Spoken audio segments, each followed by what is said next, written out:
C'est vrai que le bois reste un matériau compliqué parce qu'on ne fabrique pas, il n'y a pas d'usine de production de bois, c'est la nature qui s'en occupe. Le bois est donc un matériau vivant avec des nœuds, avec des fentes, avec du bois de réaction, avec des poches de résine.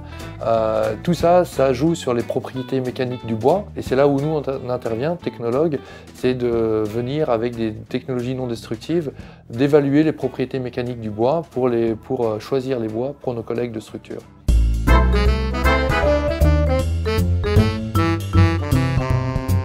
Voilà, je suis arrivé à l'EPFL en 98 d'abord pour faire mon service national parce que je suis français et donc j'ai trouvé une coopération scientifique à l'EPFL, notamment en section de génie civil avec l'IBOA et j'ai ensuite continué jusqu'à la fin de mon doctorat parce que j'ai eu l'opportunité de faire un doctorat jusqu'en 2004.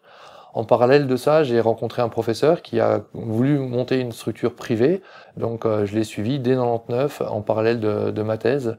Donc là, c'était une super opportunité parce que ça permet de travailler sur les deux tableaux, sur le tableau de la partie académique avec le PFL et le côté privé du côté CBTSA.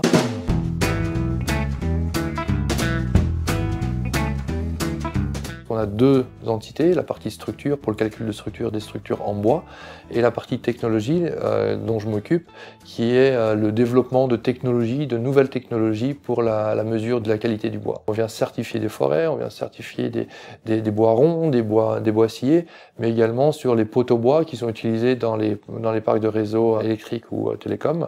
EDF et France Télécom ont plus de 20 millions de poteaux bois, Deutsche Telekom a 3 millions de poteaux bois et tout ça jusque-là a été diagnostiqué notamment à l'aide d'un marteau et l'oreille des inspecteurs qui donnent une appréciation, mais cette appréciation elle n'est pas chiffrée, elle est très subjective. Et quand il arrivait des accidents, et malheureusement parfois mortels, il est très difficile de pouvoir justifier un diagnostic juste à partir de l'oreille. Nous, on voulait montrer qu'en y mettant des technologies non destructives, avec des résultats objectifs, on pouvait fortement réduire et les coûts de maintenance par la suite, mais surtout fiabiliser les lignes et donc apporter beaucoup de sécurité là-dedans. Donc là, l'objectif, c'était d'installer l'appareil sur le poteau qu'on voulait mesurer. Et là, il y a deux aiguilles qui rentrent dans le bois. Je mesure la compression nécessaire à ces aiguilles pour rentrer dans le bois et puis en même temps l'humidité à l'intérieur qui traduit en fait l'activité biologique dans le poteau. Donc l'objectif grosso modo c'est qu'à partir de poteaux comme ça où il n'y a rien a priori visuellement qui permettrait de le déclasser, d'essayer de voir si sous la ligne de sol qui est la zone la plus critique, voir si le poteau est pourri comme cet exemple là par exemple.